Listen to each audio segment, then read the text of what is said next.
So, just an overview of what we're covering today. The importance of rest during training, how long to rest, rest between sets, and how it'll differ depending on your experience and training modality, what to do during rest, and how proper rest can improve training experience and performance. So why is rest important during training? Insufficient rest leads to muscle fatigue, overuse of muscles, decreased focus, central nervous system fatigue, accumulation of metabolic byproducts, and lack of energy. These effects of insufficient rest can negatively impact performance and increase risk of injury. So muscle fatigue can compromise your form and technique, leading you to having to compensate with unideal movements. For example, if you're doing dumbbell bench press and your chest was overly fatigued, your elbows might flare out, and front delts might get recruited to compensate, which is unideal, both because it's a little more dangerous, right, with heavier weights, but also because you're trying to target the chest, not the front delts. Overuse of muscles is overusing the same muscles repeatedly without allowing them to recover properly. This can lead to muscle strains, joint pain, and overuse injuries like tendonitis. Decreased focus can increase the risk of accidents and unideal technique. CNS fatigue results in decreased motor unit recruitment and subsequently decreased rate of force development. This is especially problematic in regard to strength and power-based training. Accumulation of metabolic byproducts such as lactate can lead to impaired muscle contraction. And finally, lack of energy can occur when exercise depletes energy stores such as glycogen in the muscles. If you don't rest long enough between sets, your muscles may not have enough time to replenish these stores. All right, section 2. How long should you rest during training, and why I won't give you a specific number. So why no recommendation? You'll see all kinds of recommendations for certain rest times between sets, like 3 to 5 minutes for power training or strength training, 1 to 2 minutes for hypertrophy training, whatever, or just a general 2 to 5 minutes for everything training. With the better recommendations, taking into account the type of exercise you're doing, muscle groups involved, and modality of training. Recommendations are great to simplify things, and I give them to clients all the time. It would take me 5 seconds to give you guys a pretty helpful recommendation based on your style of training. But you came here for a seminar on rest, so hopefully that means that you'd like to inform yourself so that you can optimize your rest. Okay, so this is a little checklist that you'll be seeing throughout the presentation. Rest between exercises should be pretty universal, and this is a checklist for it. So if you're going from one exercise to the next, you want to rest long enough that your central nervous system, your cardiovascular system, and the muscles you're about to use are ready to go. If you just did tricep rope push downs and you're going to do some dumbbell bicep curls, you've automatically got one thing checked off, and your cardio and central nervous system shouldn't be too far behind, considering that exercise is not very taxing on those two systems. So if you're going from a tricep to a bicep exercise, your biceps probably aren't in too rough a shape, and if it's relatively easy exercise like on the systems, like the push down, then you probably don't have to wait too long. Okay, so that's rest between exercises. This is rest between sets. A little more complicated here, and we'll go more in depth in the next section, but how long you should rest between sets can differ depending on your modality of training. If you are a powerlifter or someone pursuing strength, you'll typically rest longer than a bodybuilder or someone pursuing muscle growth. Rest time between sets is a little more complicated, and that's what this next section's on. So rest time between sets and how it'll differ depending on your experience and training modality. So what are you resting for? That's the question you got to ask yourself before you kind of figure out what rest period you're going to take. So in general, longer rest times will allow you to lift heavier weights and perform more reps. So why not just rest as long as possible all the time? Because depending on your goals, it might actually be less ideal to rest more. Also, if resting 5 minutes has the exact same outcome as resting 10 minutes, why waste 5 extra minutes when you could just get your workout done sooner? So efficiency. So you're going to see the same checklist for 3 categories. We're going to go over power, strength, and hypertrophy training. Same checklist, but different contexts behind each of the items on the checklist. So we still have the cardiovascular system, central nervous system, and target muscle groups. The differences, like you'll see soon, will lie behind the context of each item. So, specifically for power, where you're training to exert as much power as possible, such as Olympic lifting or athletic training, it's important that we train specifically for that purpose. If you're not achieving maximum or close to maximum power output, you are not training for power. Moving on to the context for the checklist items, the central nervous system needs to be prepared to hit 90% or higher peak power output for the amount of reps needed. The cardiovascular system needs to not be a limiting factor, and the muscle groups being used need to prepare to exert maximum force. If each of these specific criteria are met, each item can be checked off for an individual training for power. So strength, again, we'll be applying the rest checklist, this time for strength with different context. For strength training where you're trying to increase your strength output in particular movements as much as possible, it is important that we train specifically for that purpose. Ideally, for strength training, you're doing low rep sets at a relatively high intensity with heavy weight and safe technique. Low rep sets at a heavy weight take a large toll on the CNS. So your CNS needs to be recovered enough to hit your designated rep range and designated intensity, or RPE. For strength training, cardio might be the easiest box you need to check. Since you're doing low reps, your cardio probably won't be a limiting factor unless you're out of shape or you're doing 5 or 6 sets of squats or deadlifts, or another demanding exercise like those two. Finally, are the required muscle groups prepared to lift again? It's important to consider all of the muscle groups you're using, even if they're less obvious. For example, during a deadlift, your legs might be fine, but your grip or back might need more time to recover so that they can perform as well as possible. Okay, while rest time for power and strength tends to be a little more dependent on your central nervous system, hypertrophy or muscle growth training will differ in that more rest time will not always be ideal here. So you could always err on the side of more rest time for the last 2 categories, but for this one, more is not always better. The purpose of hypertrophy training is to achieve good time under tension in the target muscle group, which will mean that you're typically doing higher rep sets and focusing on tempo. Okay, so for hypertrophy training where you're trying to increase muscle size, it is important that the CNS and cardiovascular systems are not limiting factors. For smaller muscle groups such as the forearms or calves, your CNS and cardio probably won't be very challenged whatsoever. However, for large or more demanding muscle groups such as the quads, it is important to pay attention to the recovery of those systems. So if you're doing 20 reps of hack squats at a heavy weight, it'll probably be pretty taxing on the CNS and cardio. In regard to the target muscle group, it is important that you rest long enough to land in an effective rep range and go close to failure for that muscle group. So if you only rest for 20 seconds and that takes away from your reps so that you're only doing 4 reps, you're not really doing hypertrophy training because you need to get higher reps for optimal muscle growth. It is also important that you are going close to muscular failure for that target muscle group and not another muscle group. For example, if you're doing rows and your biceps are getting sore, you should probably rest a bit more, maybe reevaluate your form so that your lats are the limiting factor rather than your biceps. All right, during rest and what you can do.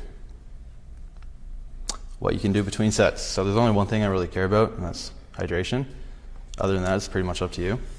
Hydration is important during rest periods as it helps replenish fluids lost through sweat and maintains optimal performance. Socializing with other gym goers, responding to emails, logging your workout, or just psyching yourself up for the next set. Do whatever you want during your sets or your rests. as long as you stay hydrated. That was a short section, and this is the last one. So improve your training experience with and performance with proper rest. So muscle groups, what muscle groups you're training is important to take into consideration because, like I said before, in regards to hypertrophy, if you're doing squats, hack squats, barbell squats, doesn't matter, for high reps, it's probably going to take longer to recover, maybe upwards of 2 or 3 minutes. Whereas if you're doing calves or forearm training, for hypertrophy, they recover really quick because if you look at all the boxes we need to check, CNS, cardio, and is the muscle ready to do enough reps, all those boxes are probably going to be checked within 30 seconds for smaller muscle groups like the calves and the forearms. So you can probably go right away for those kind of things if you don't want to waste your time. Level of training, beginners are probably focusing mostly on technique. So since it's not as intense for them, they might not need to rest quite as long. And finally, you don't need to check all the boxes. It's important to remember that while rest is crucial to any workout routine, it's not the only factor that determines success. Sometimes things come up during a workout that can disrupt your rest schedule, such as a phone call or an unexpected interruption. It's not the end of the world if you don't check all the boxes every time. If you don't have a full rest period, it's better to take a shorter rest period than skip the exercise entirely. The key is to be flexible and adaptable and prioritize your safety and well-being above all else. Remember, a good workout is one that is challenging but also enjoyable and sustainable over the long term.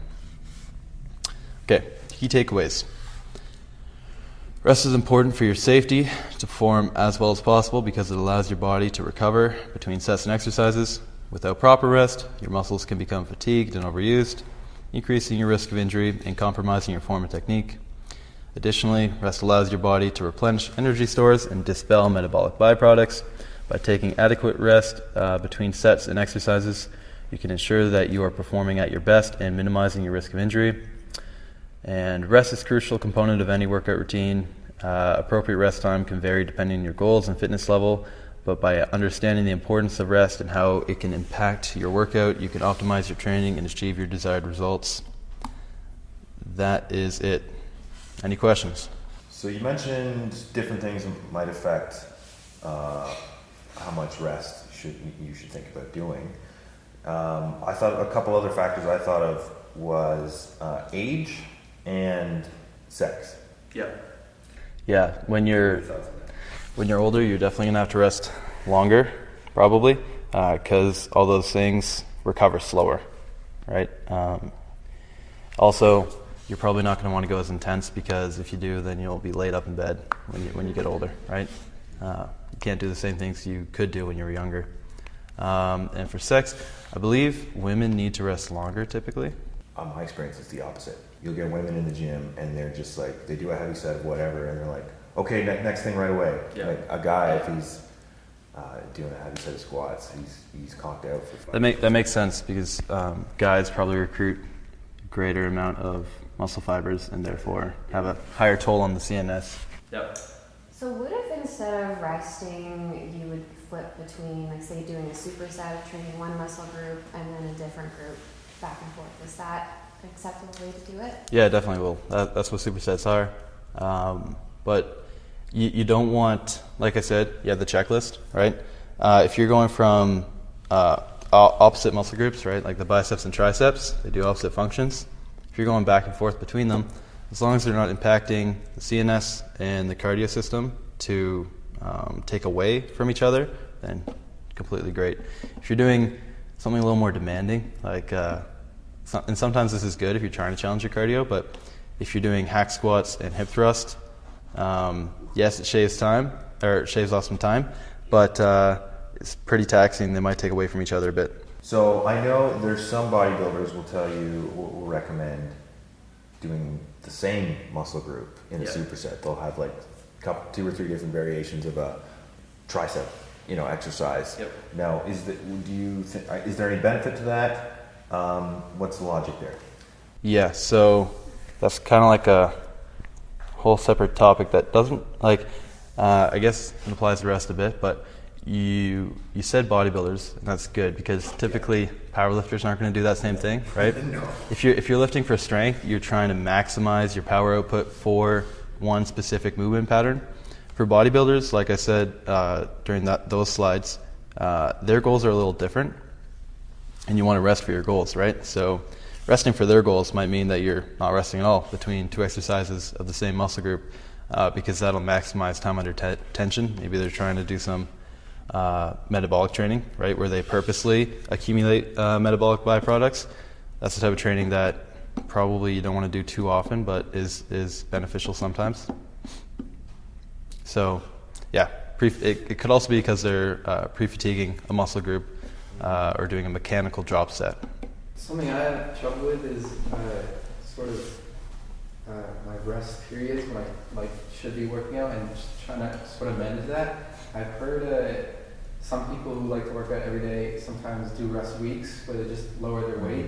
Yeah. For me, it's a bit difficult to kind of stick to, but I don't know. What would you recommend for someone who wants to go to the gym but needs rest as well? So that's typically referred to as a deload. Deloads, you could either take a week off from training or, like you said, reduce the volume. So you don't, and if you enjoy the intensity, you don't have to reduce the intensity. You could just reduce the volume. So you could just do the same thing, same intensity, but 1 or 2 sets instead of 4 or 5 of each exercise, right? Or you could take out maybe some less important exercises. But the idea is to give your joint, so that I talked about rest during your workout. That's kind of like rest in the greater scheme of things, right, in your training. But yeah, no, it's definitely beneficial, especially as you get more advanced, right? Beginners probably don't need a deload, and a lot of people, even intermediates, don't really need to program deloads because they get sick or they go on vacation or whatever. Like I find that with my clients, I very rarely program a deload. But yeah, no, if you're training on your own and you've been training for a while, like you have, it's definitely important to avoid injuries like your wrist and shoulder and everything else that hurts you. Probably every 1.5, 2 months at your point. Just number of exercise reduced? So sets, volume of sets. So you could do the same amount of exercises if you wanted, right? If you don't want to take a whole week off training, because maybe you'll, you'll forget the movement patterns or whatever you think is going to happen. It's not going to hurt you much, but if you really want to stay in the gym, just cut the sets in half. 1 or 2 sets per exercise. That way you can still practice them, keep them fresh in your mind, but give your joints a break. Another thing I like to do during deloads is actually change the exercises entirely. So I try out new exercises, right? Because when I'm trying something new, I'm not going to go full intensity, right? So that's another thing you can do during a deload. I have a question. So you were talking a lot about rest like in between sets itself, but what about like in between like the actual like muscle groups I do each day? So let's say I did chest on Monday and I'm aiming for hypertrophy. What is the optimal amount of time like before I hit chest again? That's a good question. That is a good question. All right, so back to the checklist. Say you're doing a push day, right? Chest and triceps. After you've warmed up, you would have ideally warmed up for both those muscle groups. And say you're starting with chest, your triceps are going to stay pretty fresh because most chest exercises, most presses are going to involve the triceps. By the time you're done chest, your triceps might be taxed a little bit, right? From whatever kind of pressing movement you were doing. Maybe you end it with flies and they're fresh, ready to go as soon as your CNS and cardio are ready. But if you just end it with a pressing movement, go through the checklist. My cardio good, CNS good. Do I feel like I can exert the necessary amount of force to get my designated rep range that's effective? So is the target muscle ready? CNS ready? Cardio ready? Same thing. Could be 0 seconds to 120. Like I said. But when you have a chest and tricep day, how soon after that?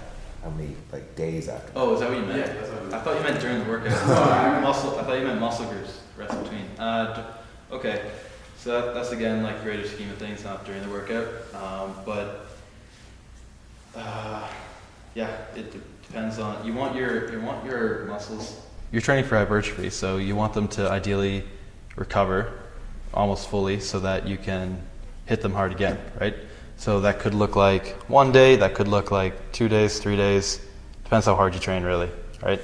A good measurement is how sore you are the day after, right? If you're not sore at all yesterday, then you're probably good to train again today, right? If you were sore the day before, maybe another day off would be beneficial. And bigger muscle groups are typically going to take longer to recover. So quads, you probably don't want to train 4 days a week. Delts, you probably could. They're small, right? And you kind of do, if you have a shoulder day and push days separately, you probably are training your delts 4 or 5 times a week, right? So yeah, go off the size of the muscle group, right? So bigger ones, probably less volume per week, and smaller ones, more volume if you want. But also just soreness. Yeah, I mean, you can also, like, Jeff Nippard, you know him? Yep. So he does a 5-day week plan, like, where you're only hitting a body part, basically the whole body, one exercise. So that you're actually recovered enough, technically, in theory, the next day to do just one more exercise on that body part. Yeah, that sounds pretty experimental. I don't know how good I don't know how optimal that'd be for the legs, but for the upper body, I'm sure that'd be great. Yeah, definitely upper body, questionable for the lower body. Yeah, definitely. I did definitely try it. questionable I did for the like it. quads. But it's not like, things leg days are hard. Yeah. Leg days are very hard. So if you break that up, that they're like even the mental aspect might be helpful. Yeah. So the boys at Starting Strength, they, for their novice linear progression, they're very strict about not allowing supersets. They're like, you're doing your squats, you're only doing your squats. When you're done those, you go on your bench press. Yep. I don't train like that because I just value time a bit more. I don't know, I like to put a bit more stuff in, but they claim that this is the most efficient way to do it, or the best way to do it. Do you have any? I guess because they value the rest part. They say, if you're supersetting anything, you're overdoing it. You're going to ruin your next squat set. Yep. Or at least inhibit it slightly. So I know that you know a lot more about Starting Strength than I do, but in the name, Starting Strength, if their main thing is strength, then that's probably a good idea for them, right? If your main thing is strength, you're trying to produce as much strength as possible during your sets and gain as much strength as possible, then supersets probably aren't the best thing for you. Supersets are probably better for a bodybuilder or someone trying to grow, or just someone tight for time, right? So if you are tight for time and you're doing strength, supersets are fine, right? Like I said, you don't need to check all the boxes. So when it comes to central nervous system fatigue, I think I have a harder time recognizing that from the other two types. And so what would be some signs, and how do you know you're not just being like lazy or unmotivated? Like I said, you have to think about the goal for your modality of training. The goal for power, for example, is exerting maximum force, right? So if you know that you can't do that, right? If you feel like, I don't think I can hit 2 or 3 reps, whatever you have programmed for yourself, like you did the set before, then maybe a little bit longer, right? It's almost psychological, right? When you feel like your focus has come back, when you feel like you can hit that designated rep range. It's similar for strength, right? The goal here being you're trying to hit a designated rep range at a designated perceived exertion, right? So when you feel like your perceived exertion will result in that rep range, you're probably good to go. If you need 3 reps and you feel like you can only do 1, probably need a little longer for the CNS. That, or you just need to lower the weight. If you rested 5 minutes and you still feel like you could probably only get 1, then lowering the weight would be ideal there. Hypertrophy, a little bit different. Rep range. So you want to hit an ideal rep range. Sometimes you could have that predetermined. Sometimes you're just doing whatever, right? If you're trying to get 8 to 12 reps, you got 12 reps last set, but if you went right away after 30 seconds, maybe you'd only get 7, right? Maybe resting a minute or 2 instead will get you all the way up to that 8 to 12 rep range, right? So for hypertrophy, you're just trying to rest long enough that you can, once again, get in that rep range where you're getting good time under tension. Yeah. This question is kind of pertinent to me, but for injuries, when you're recovering from an injury, I noticed, like, for me, it's obviously a lot harder when I'm recovering from a right knee injury. Like, I feel like I'll need more time to recover. Like, it's a lot more exhausting. Do you recommend, like, trying to keep your rest between different, like, legs the same? Or Like if you're during a recovering workout? from an injury, should you maybe give more time for the leg or the arm in question? Do you mean rest during a workout? Yeah, so like if I was doing Bulgarian split squats, for example, and I noticed that it was a lot harder on my right because I'm recovering from this injury, do you recommend that I give more time, or do you think that's potentially damaging, like it's going to affect the growth? So if it was hurting, I'd say Yeah, don't not do it. hurting, but like Yeah. it's just more exhausting. Yeah. Like, I Okay. feel like it's a little bit weaker because it's...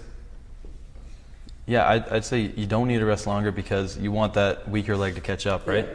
So if you treat them the same but don't kill your weaker leg, then your weaker leg will catch up, right? It might take longer to recover, but that just means that you can go again once both legs are recovered, even if the right leg takes a little longer. So try to keep those times the same. Yeah, you could rest more for the one leg and then let the other leg get ahead a bit, but you probably want them to be balanced, right? So Yeah, if I you would train for the weak leg, like whatever that leg or arm is up to, then like you go to that level. Okay, yeah, that's the limiting factor. They will be the limiting factor, yeah, the weak side. Yeah, that answer your question? Yeah. Okay, sweet. All right. Anything else? One point about CNS. Yeah. It got me thinking. You guys' questions. There was a period when I was really focused on, well, still am, but like it strength and kind of hypertrophy at once, and I got really obsessed with the idea that compound exercises were the best, and it was like all my movements were compound exercises. Yeah, I've heard you And talk I was about doing that. Supersets of like deadlifts and front squats. Yep. And like 5 of them. Okay. each. And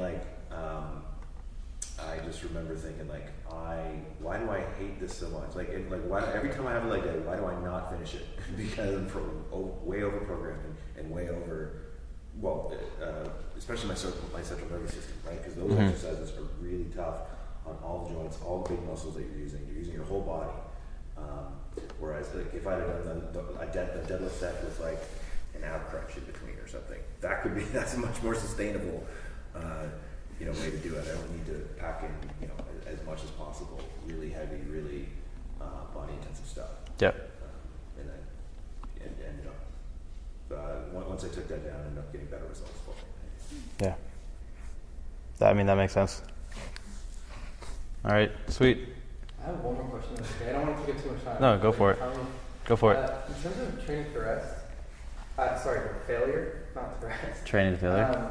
I was wondering, would you recommend putting like training failure towards the end of your workout, or is it okay to do it like sometimes in the middle? Because I know like sometimes it'll be like, okay, I'm with a partner and he's like, okay, let's train failure on this end. We're kind of in the middle of the workout. I'm just curious as to whether I should put that towards the end. Okay. It kind of ties into your... That's like, I have a complicated answer to that. You can train a failure at the start of or the end of your workout. I'll give you 2 examples. You're doing a pull day, or call it back and shoulders. Okay. So for the back, you're not going to failure. For the shoulders, you're going to be able to go to failure more often because it's a smaller muscle group. Okay, maybe you're doing your rear delts.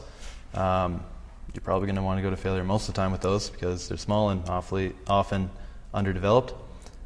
So perfectly fine to not go to failure on the back, go to failure on the rear delts, right?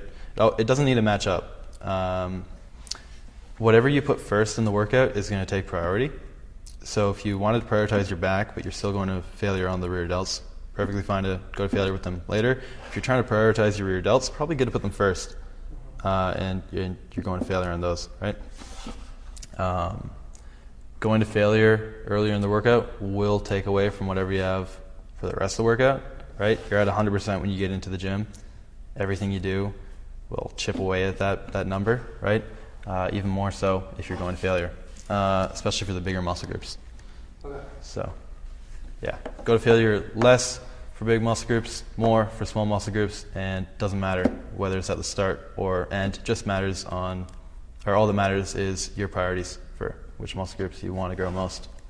That makes sense? Yeah. Okay, sweet. Thank you. Yeah. All right. That's it. That's it. Okay, sweet. Thanks, guys.